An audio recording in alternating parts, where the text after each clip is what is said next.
খুলেন বাইজিদ বোস্তামির কিতাব, পড়েন, ওটা মোতালা করেন। ওটা রাত্র পার হয়ে যাবে যেদিন বাইজিদ বোস্তামি 5 লক্ষ খ্রিস্টান পাদ্রী যার হাতে মুসলমান হয়েছিল, 5 লক্ষ এক বৈঠকে। স্বপ্নে দেখা হয়েছিল, সমস্ত পাদ্রীদের মিলন মেলা ছিল।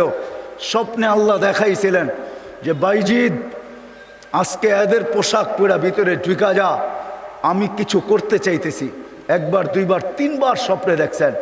তারপরে ভাবছেন যে ওই পোশাক পরবো তো পরবো কি করে। তা আল্লাহ বলছে বাইজিদ পরানে হেফাজত করব তো আমিই করব, যা পর। ওদের পোশাক পরা ভিতরে ঢুকা গেছে। সবচেয়ে বড় পাদ্রী যখন স্টেজে বসছে তো তার চৌকি, তার চেয়ার হেলতে শুরু করছে, মুখ বন্ধ হয়ে গেছে। তো বাইজিদের সমস্ত পাদ্রীরা বলছে আপনি আমাদের পোপ, আপনি আমাদের বড়, আপনার থেকে আমরা জ্ঞান পাই, আমাদের ভিতর আলোকিত হয়, আপনি মুখ দিয়া কথা খোলেন না কেন, বলেন না কেন। তো পাদ্রী বলতেছে বলবো তো বলবো কি করে, এখানে একজন মোহাম্মদী আছে। বলবো তো বলবো কি করে, এখানে একজন মোহাম্মদী বসে আছে, যার কারণে আমার চেয়ার হেলতেছে, আমার মুখ বন্ধ হয়ে আসতেছে। সমস্ত পাদ্রীরা বলছে দেখা দেন, গর্দান উড়াইয়া দিব এক্ষণ। বলছে না, জুরুম আসছে বিদায় এটা কোনো দোষণীয় না, এই জন্য গর্দান উড়াইয়া দিবে, এটা হয় না। আমি একে পরীক্ষা করব, যদি এ পাশ করে তাহলে ছেড়া দিব, আর যদি পাশ না করে তাহলে আর গর্দান উড়াইয়া দিব। 62টা প্রশ্ন করছিলেন, 62টা। কয়টা? কয়টা? কয়টা? 62টা বলার সময় আমার কাছে নাই, একটা বললাম 62টার ভিতরে। বলছিল কুকুর ঘেউঘের ভিতরে কি বলে। 62টা যখন পুরা বলা দিছেন তো জিজ্ঞাসা করছে আমি সত্য বলছি। তো পাদ্রী বলতেছিল সাদাক্তা, তুই সত্য বলছ। বলে তুমি 62টি প্রশ্ন করছো, আমি একটার জবাব, প্রত্যেকটার জবাব দিছি, আমি তোমাকে একটা প্রশ্ন করব, জবাব দিবে? বলে পড়ো, করো প্রশ্ন। বলে আকাশ আর জান্নাতের চাবি কি? আকাশ আর জান্নাতের চাবি কি? বড় পাদ্রী চুপ হয়ে বসে গেছে। 5 লক্ষ পাদ্রী ধরছে যে 62টার জবাব দিছে, আপনি একটার জবাব দিবেন না, তো দিবেন না কেন? বলছে আমি জবাব জানি, দিলে তোমরা আমাকে মানবে না, মানবে এটা আগে বলো। বলছে অবশ্যই আপনি আমাদের বড় পোপ, যা বলবেন আজকে তাই মানবো। বলে জান্নাত আর আকাশের চাবি হইল লা ইলাহা ইল্লাল্লাহ মুহাম্মাদুর রাসূলুল্লাহ। 5 লক্ষ একবারে মুসলমান হয়েছে ওই বাইজিদ বোস্তামি রহমতুল্লাহ আলাইহির হাতে। হায় হায়, আবু হানিফার জানাজা দেখা 90,000 খ্রিস্টান মুসলমান হয়েছে। জানাজা দেখা, মুর্দা দেখা। ইমাম তাইমিয়ার জানাজা দেখা 50,000 খ্রিস্টান মুসলমান হয়েছে। আহমদ ইবনে হাম্বল রহমতুল্লাহ আলাইহি জানাজা দেখা 60,000 খ্রিস্টান মুসলমান হয়েছে। শুধু শুধু আহমদ ইবনে হাম্বল রহমতুল্লাহ আলাইহি বলেন নাই আমাদের জানাজা আমাদের সততার প্রমাণ। আমাদের সততার প্রমাণ হলো যে আমরা যে সত্য, এটার প্রমাণ হলো আমাদের জানাজা। 60,000 খ্রিস্টান মুসলমান হয়েছে মুর্দা দেখা। জিন্দা অবস্থায় কতটি হয়েছে আল্লাহ জানে। তো যেটা আমি বুঝাইতেছিলাম, ওইখানে আছে কুকুর কি বলে বলো। প্রথম শুরু করছে 1 বলো যেটার 2 নাই, 2 বলো যেটার 3 নাই, 3 বলো যেটার 4 নাই, 4 বলো যেটার 5 নাই, 5 বলো যেটার 6 নাই, 6 বলো যেটার 7 নাই। এরকম 62টা প্রশ্ন করছেন। 62টা প্রশ্নের জবাব দিছেন বাইজিদ বুস্তামি রহমতুল্লাহ আলাইহি। আর বাইজিদ এমনি হয় নাই।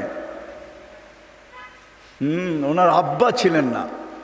কাহিনী আমি অন্যদিকে চলে যাব। আমরা তো ছেলে পেলেকে বানাইতে চাই না, মাও আজকে বানাইতে চায় না, বাপও বানাইতে চায় না। আমরা বানাইতে চাই দুনিয়ার এডুকেটেড। রাগ হয় না, পায়ে হাত পড়ি। আপনি সাধারণ শিক্ষায় শিক্ষিত করতে চান, ঠিক না? জেনারেল শিক্ষার মানে কি? ডিকশনারিতে কি লেখা আছে জেনারেলের অর্থ বলো? যারা কলেজে পড়ছেন, স্কুলে পড়ছেন, বলেন জেনারেলের অর্থ কি? সাধারণ।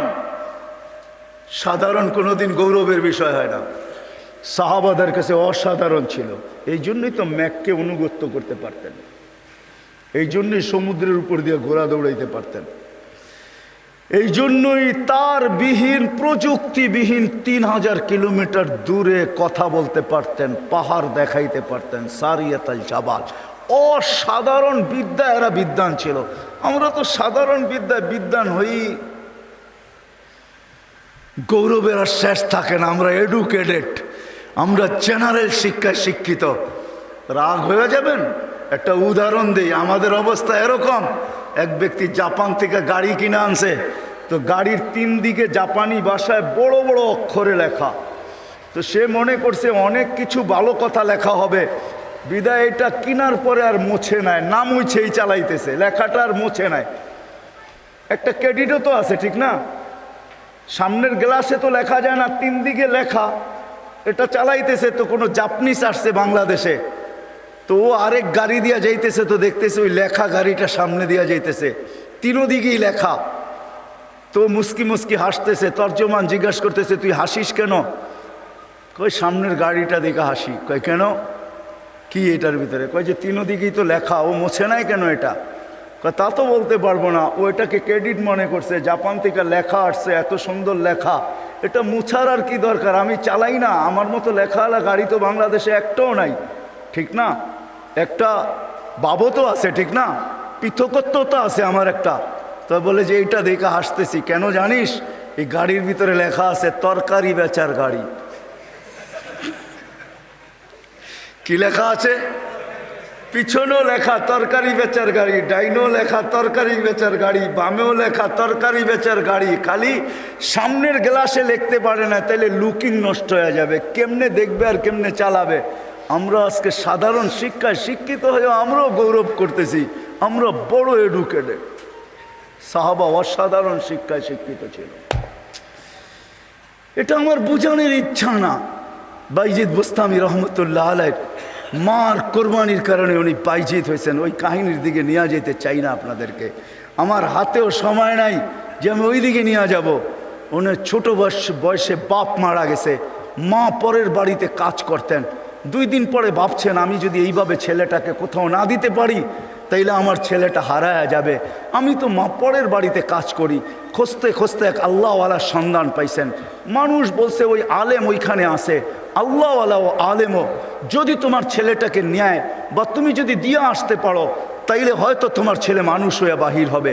যা হাতে পায়ে ধরছেন, আমি বিধবা, আমার কোনো সন্তান নাই, স্বামী নাই, আমি পরের বাড়িতে কাজ করি, আমি চাই আমার ছেলেটা মানুষ হোক, আল্লাহওয়ালা হোক, দিনদার হোক, আল্লাহর এলেমওয়ালা হোক, আপনাদের মতো আলেম হোক, আপনি দয়া করে আমার ছেলেটাকে রাখেন।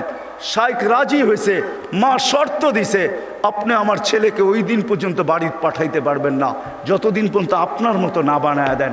শাইখ অঙ্গীকারবদ্ধ হয়েছেন যে আমি পাঠাবো না যতদিন পর্যন্ত আমার মতো বড় না বানায় দেই। 2-4 দিন পরে মাস গেছে, 2-4 মাস পরে বাইজিদ কাঁদতে শুরু করছে যে সবার বাবা আসে, মা আসে, আমার মা তো পরের বাড়িতে কাজ করে, আমার মা তো আসে না। ও শাইখ আমাকে একটু মাকে দেখতে দেন না। তো শাইখ বলছে, তোমার মার সাথে আমি ওয়াদাবদ্ধ, আমার মতো না বানানো ব্যতীত তোমাকে পাঠাবো না। বলছে না, আমি মাকে দেখতেই চাই। ছোট কচি বাচ্চা, শাইখ তার দিল ভাঙতে চান না। একদিকে ছুটি না দিলে বাচ্চার দিল ভাঙা যায়, যেটা মেড ইন আল্লাহ, আরেকদিকে ছুটি দিলে মার অঙ্গীকার ভাঙা যায়। শাইখ তখন বলছেন, বেটা ছুটি দিতে পারি, এতগুলো সবক যদি তুই আজকে আমাকে শুনাইতে পারিস, কোরআনের এতটুকু যদি মুখস্থ শুনাইতে পারিস। বাইজিদ বুস্তামি কোরআন নিছেন, হাত উঠায়া দিছেন, মালিক মাকেই তো দেখতে যাব, কোরআন তো দিলের ভেতরে তুই জমায়া দিবি, তুই না দিলে তো আমি মুখস্থ করতে পারবো না। চোখের পানি, কচির ঠোঁটের পানি ছেড়া দিয়া বাইজিদ যখন হাত তুলছেন, পৃষ্ঠা উল্টাইতে ছিল কথা, কোরআন যেন ভিতরে যেরকম আমরা আমাদের মোবাইলের ভিতরে নেই, ব্লুটুথের মাধ্যমে, শেয়ার হিটের মাধ্যমে, হোয়াটসঅ্যাপের মাধ্যমে সে পৃষ্ঠা উল্টাইতে ছিল, কোরআন তার ভিতরে গাঁথতে ছিল। যতটুক সবক শাইখ দিছে এর চেয়ে বেশি যায় বলছে শাইখ রেডি হয়ে গেছে। বলছে তুমি এটা মুখস্থ করলা, তো করলা কি কইরা? মুচকি হাসি দিয়া বলছে, শাইখ কালাম যার সে বসায়া দিছে। তো শাইখ বুঝছে এটা কোনো সাধারণ ছেলে না, ছুটি দিছে, বাড়িতে গেছে, দরজা খটখটাইছে। মা জিজ্ঞাসা করছে ভিতর থেকে কে? বলছে বাইজিৎ। বলছে না, আমার বাইজিৎ আসতে পারে না। আমি তো শাইখকে বলে আসছি বাইজিৎ ওই পর্যন্ত আসবে না, যেই পর্যন্ত শাইখের মতো না হয়, আল্লাহওয়ালা না হয়, আমার বাইজিৎ আসবে না। তুমি আমার বাইজিৎ হতে পারো না। মা দরজা খোলেন নাই। মাও এরকম ছিল।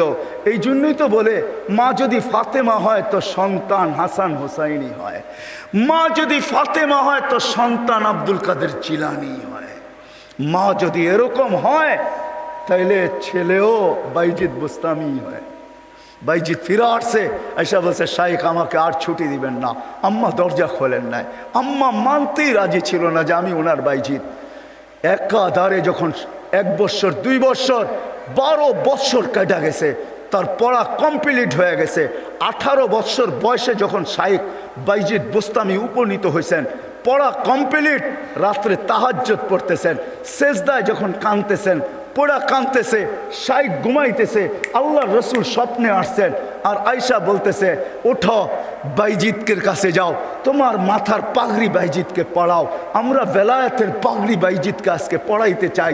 বাইজিৎকে বলো সে যেন কাজ যায় শুরু করে, কমপ্লিট হয়ে গেছে, যাও। তার মা তার জন্য অপেক্ষা করতেছে, বৃদ্ধ হয়ে গেছে, কোনদিন দুনিয়ার থেকে চলে যায়।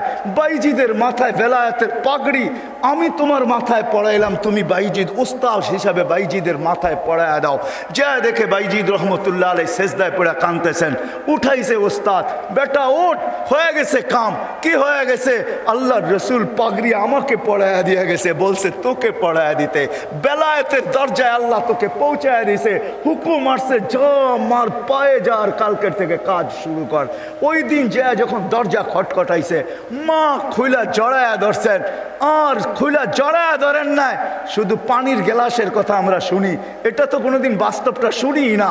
মা বুকে জড়ায়া ধরে নিয়া মাও দেখা ফেলছেন, মাও শোনা ফেলছেন। আল্লাহ রসুল মাকেও শোনায়া দিছে। মা বুকে জড়ায়া ধরে বলছে আল্লাহ যেটুক পৌঁছাইছ বাকিটুক আমার দোয়ার দ্বারা পৌঁছায় দেয়। ওই দিন থেকে বাইজিদ অলিকুল শিরোমণি হয়ে গেছে। মা হাত তুলছেন। তো বাইজিদ বুস্তামি রহমতুল্লাহ জীবনীর থেকে আমি বাহির হয়ে গেছি। ওনার জীবনী পড়া দেখেন, কুকুর পর্যন্ত আমাদেরকে সতর্ক করে চলে যেতে হবে, থাকা যাবে না, কেউ থাকবে না। হায় হায়, আমরা যাত্রী, যাত্রা আমাদের চলমান। আজকে আসি কালকে থাকবো না, কিন্তু নিজেকে প্রস্তুত করে নিয়ে যেতে হবে, গুছায় নিয়ে যেতে হবে, বানায় নিয়ে যেতে হবে। যুবক তুমিও তোমাকে বানায় নিয়ে যাও।